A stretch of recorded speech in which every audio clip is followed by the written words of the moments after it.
Yeah, hi, Sunil again. We are back at my roof. So I have explained many initiatives that I have taken here, like solar and rainwater harvesting, etc. Today being World Soil Day, I thought I'll speak a little bit about soil and the importance of good quality soil. You can see I am actually on my roof. This is my terrace garden, and sustainability just doesn't start or stop by just putting solar. There is lots more to be done to be more sustainable. Today I'll confine myself to talk about soil. So as they say, it's just a small little bit of soil.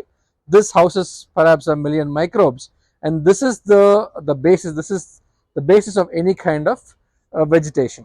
So having a rooftop garden and rather having a few plants around the house, we actually get a lot of weeds and a lot of dry leaves and some amount of extra growth on the plants and some prunings, which instead of discarding can be converted into very good soil. So today I will walk you through a simple procedure, simple way to make very good enriched soil.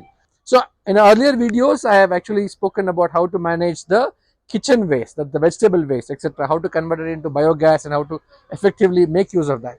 Today I am talking exclusively about how to make use of the weeds and dry leaves and other prunings and discarded parts of the plants, how to convert it into good soil or good manure. So let us just quickly walk through all the components.